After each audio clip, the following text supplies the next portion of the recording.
চীনের মতো কমিউনিস্ট রাষ্ট্রে কিভাবে কাজ করে সংবাদ মাধ্যম?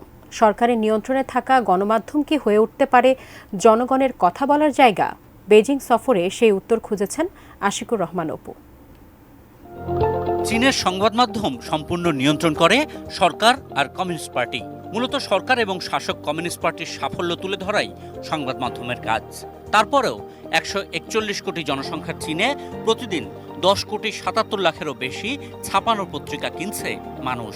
কয়েক কোটি মানুষ সরাসরি অনলাইনে সংবাদ মাধ্যমের ওয়েবসাইটে নিউজ পড়ছেন। এছাড়া বিভিন্ন অ্যাপস এবং সামাজিক মাধ্যম ব্যবহার করে সংবাদ মাধ্যমে ঢুকছেন আরও কয়েক কোটি মানুষ। প্রশ্ন উঠছে, সরকার এবং কমিউনিস্ট পার্টি নিয়ন্ত্রিত সংবাদ মাধ্যমের খবর কেন এত বেশি বেশি মানুষ পড়ে? We have developed into providing news information in 15 languages. And in terms of South Asia, we will soon launch our Urdu and Hindi website. গত বছর ডিসেম্বরে বেইজিংয়ে বাংলাদেশের সাংবাদিকদের একটি প্রতিনিধি দল 3টি সংবাদ মাধ্যম পিপলস ডেইলি, চায়না ডেইলি ও সিনহুয়া কার্যালয় দেখার সুযোগ পায়। সেখানে মতবিনিময় হয় সংবাদকর্মী এবং ঊর্ধ্বতন ব্যবস্থাপকদের সঙ্গে। সংবাদ মাধ্যমে সরকারের সমালোচনা করার প্রচলিত ধারণা তাদের সঙ্গে বিনিময় করলে জবাবে চীনা সংবাদকর্মীরা জানান, তারা যেটা করছেন সেটা সোভার জার্নালিজম বা ভদ্রচিত্ত সাংবাদিকতা। Sometimes we make constructive criticism about China's policy. There are some things that can be done better, maybe because China's aging population.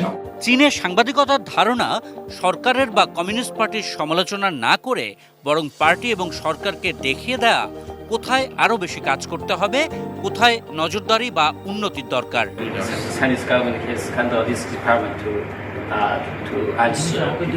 পার্টিকে বা সরকারকে গাইডলাইন দেওয়া বা জনগণের তথ্য পার্টি এবং সরকার পর্যন্ত পৌঁছে দিতে চীনা পিপলস ডেইলি চালু করেছে মেসেজ বক্স ফর লিডার্স। চীন জুড়ে লাখ লাখ সাধারণ মানুষ তাদের সমস্যা, চাহিদা, নানান অনুযোগ জানাচ্ছে চীনা পিপলস ডেইলিকে।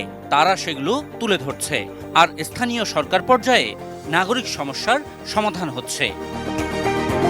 গণমাধ্যম কিভাবে গণের মাধ্যম হয়ে উঠতে পারে সেটা বোঝার জন্য চীনের এই প্রতিষ্ঠান একটা আদর্শ হতে পারে।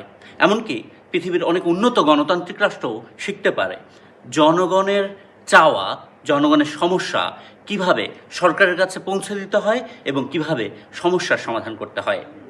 আশিকুর রহমান অপু, এটি নিউজ, বেইজিং, চীন।